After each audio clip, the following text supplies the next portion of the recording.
ओम नमः शिवाय। ओम नमः शिवाय।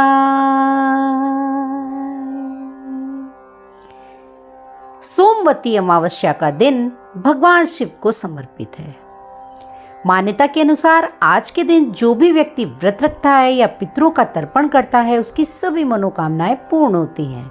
सोमवती अमावस्या के दिन स्नान दान का भी महत्व होता है। कहते हैं सोमवती अमावस्या के दिन व्रत कथा सुनना अत्यधिक शुभ माना जाता है। हेलो दोस्तों, हमारे चैनल रंग बिरंगी दुनिया में आज मैं फिर एक इंफॉर्मेटिव वीडियो लेकर आई हूँ। तो कल है सोमवती अमावस्या। ये ज़्यादातर सोमवार के दिन ही पड़ती है और इस दिन सौभाग्यवती स्त्रियों के लिए बहुत अच्छा व्रत होता है और पीपल के वृक्ष की परिक्रमा की जाती है जिससे उनका सुहाग बढ़ता है। तो आइए जानते हैं कुछ और जानकारी अमावस्या के बारे में और इसका महत्व क्या है और सोमवती अमावस्या की कथा क्या है। तो चलिए चलते हैं वीडियो की ओर। एक साहूकार की बेटी अविवाहित थी और इस बात से साहूकार और उसकी पत्नी परेशान थे। साहूकार की पत्नी कहा कि साधु ने अपनी सभी बहुओं को आशीर्वाद दिया लेकिन बेटी को नहीं। साधु ने कहा कि दूर गांव में एक सोना नाम की धोबिन है, वह सच्ची पतिव्रता पत्नी है। साधु ने साहूकार की बेटी को सोना धोबिन के पास भेजने की सलाह दी। ब्राह्मण की बेटी सुबह जल्दी जाकर घर का सारा काम कराती थी। धोबिन को लगा कि उसकी बहू इतनी जल्दी काम करके फिर सो जाती है। धोबिन ने अगली सुबह उठकर छिप कर देखा कि ये कौन काम करके जाता है। तब वहां ब्राह्मण की बेटी आई और उसे पकड़ लिया। धोबिन ने उससे पूछा कि तुम कौन हो और ऐसा क्यों कर रही हो। धोबिन ने उससे कहा कि सारी कहानी धोबिन को सुना दी। सोना ने व्रत रखा और कन्या के घर जाकर उसकी मांग में अपना सिंदूर लगा दिया। ऐसा करते ही धोबिन के पति की मृत्यु हो गई। घर लौटते वक्त सोना ने पीपल के पेड़ की परिक्रमा की और उसका सौभाग्य, उसका सुहाग वापस आ गया। ये विस्तार से इसकी कथा सुनते हैं। एक समय की बात है कि एक साहूकार था, उसके एक ही बेटी थी और उसके 7 बेटे थे।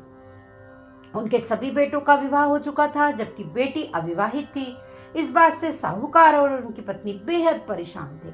साहूकार एक साधु का भक्त था जो अक्सर भिक्षा लेने और उन्हें आशीर्वाद देने के लिए उनके घर आता रहता था। सोमवती अमावस्या के दिन भगवान शिव की उपासना की जाती है। ऐसी मान्यता है कि जो व्यक्ति सोमवती अमावस्या के दिन व्रत रखता है उसकी सभी मनोकामनाएं पूरी होती हैं और साथ ही अखंड सौभाग्य भी मिलता है। इस दिन सोमवती अमावस्या की कथा का पाठ जरूर करना चाहिए। तो आइए सुनते हैं सोमवती व्रत की कथा क्या है। एक गरीब ब्राह्मण परिवार था। उस परिवार में पति पत्नी के अलावा एक पुत्री भी थी। वह पुत्री धीरे धीरे बड़ी होने लगी। उस पुत्री में समय और बढ़ती उम्र के सभी स्त्रीयोचित गुणों का विकास हो रहा था। वह लड़की सुंदर, संस्कारवान एवं गुणवान थी, किंतु गरीब होने के कारण उसका विवाह नहीं हो पा रहा था। उस दिन ब्राह्मण के घर एक साधु महाराज पधारे जो उस कन्या के सेवा भाव से काफी प्रसन्न थे। कन्या को लंबी आयु का आशीर्वाद देते हुए साधु ने कहा, इस कन्या के हथेली में विवाह योग्य रेखा नहीं है। तब ब्राह्मण दंपति ने साधु से उपाय पूछा कि कन्या ऐसा क्या करे जो उसके हाथ में विवाह के योग्य रेखा बन जाए। कुछ देर विचार करने के बाद अपनी अंतर्दृष्टि से ध्यान आया कि कुछ दूरी पर एक गांव में एक सोना नाम की धोबन जाति की एक महिला अपने बेटे और बहू के साथ रहती है जो बहुत ही आचार विचार और संस्कार संपन्न तथा पति परायण है। ये कन्या उसकी सेवा करे और वह महिला उसकी शादी में अपने मांग का सिंदूर लगा दे तो उसके बाद इस कन्या का विवाह हो तो इस कन्या का वैधव्य मिट जाएगा।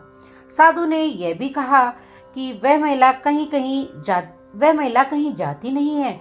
ये बात सुनकर ब्राह्मणी ने अपनी बेटी से धोबिन की सेवा करने की बात कही। अगले दिन कन्या प्रातःकाल ही उठकर सोना धोबिन के घर गई और साफ सफाई कन्या करके अन्य सारे काम करके घर वापस आ जाती। एक दिन धोबन अपनी बहू से पूछती है कि तुम तो सुबह उठती नहीं हो, तो ये काम कौन करता है, पता भी नहीं चलता। बहू ने कहा, माँ जी मैंने तो सोचा आप ही सुबह सुबह उठकर सारा काम निपटा देती हैं, मैं तो देर से उठती हूँ।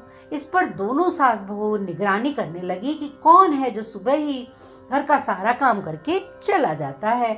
कई दिन के बाद धोबिन ने देखा कि एक कन्या अंधेरे घर में आती है और सारे काम करने के बाद चली जाती है। जब वह जाने लगी तो सोना धोबिन उसके पैरों पर गिर पड़ी, पूछने लगी कि आप कौन हैं और इस तरह छुप कर मेरे घर की चाकरी क्यों करती हैं। तब कन्या ने साधु द्वारा कही गई सारी बात बताई। सोना धोबिन पति परायण थी, उसमें तेज था, वह तैयार हो गई। सोना धोबिन के पति थोड़ा अस्वस्थ थे। अपनी बहू से अपने लौट आने तक घर पर ही रहने को कहा। सोना धोबिन ने जैसे ही अपने मांग का सिंदूर उस कन्या के मांग में लगाया, उसका पति मर गया। उसे इस बात का पता चल गया। वह घर से निराजल ही चली थी, यह सोचकर कि रास्ते में कहीं पीपल का पेड़ मिलेगा तो उसे भंवरी देकर और उसकी परिक्रमा करके ही जल ग्रहण करेगी। उस दिन सोमवती अमावस्या थी। ब्राह्मणी के घर मिले हुए पकवान की जगह उसने ईंट के टुकड़ों से 108 बार भंवरी देकर 108 बार पीपल के पेड़ की परिक्रमा की और उसके बाद जल ग्रहण किया। ऐसा करते ही उसके पति के मुर्दा शरीर में वापस जान आ गई। धोबिन का पति वापस जीवित हो गया। सोमवती अमावस्या का हिंदू धर्म में विशेष महत्व है। इस दिन पूजा पाठ करने से जीवन में सुख समृद्धि आती है और ग्रह पितृ दोष से मुक्ति मिलती है। सोमवती अमावस्या से जुड़ी हुई कुछ खास बातें। इस दिन गंगा स्नान करने और पितरों का तर्पण करने से पितृ ऋण से मुक्ति मिलती है। इस दिन पीपल की पूजा करने से सुख समृद्धि मिलती है। इस दिन भगवान शिव की पूजा के लिए शिवलिंग पर गंगा जल और दूध और शहद से उनका जल अर्पित करें। इस दिन शिव मंत्र ओम नमः शिवाय का जप करना चाहिए। जरूरतमंदों को दान पुण्य करना चाहिए। इस दिन विवाहित महिलाएं अपने पतियों की लंबी आयु के लिए व्रत करती हैं। इस दिन मौन व्रत रखने से सहस्त्र गोदान के समान फल मिलता है। इस दिन पवित्र नदियों में स्नान करने का विशेष महत्व है। इस दिन मांस और मदिरा का सेवन नहीं करना चाहिए और ब्रह्मचर्य का पालन करना चाहिए।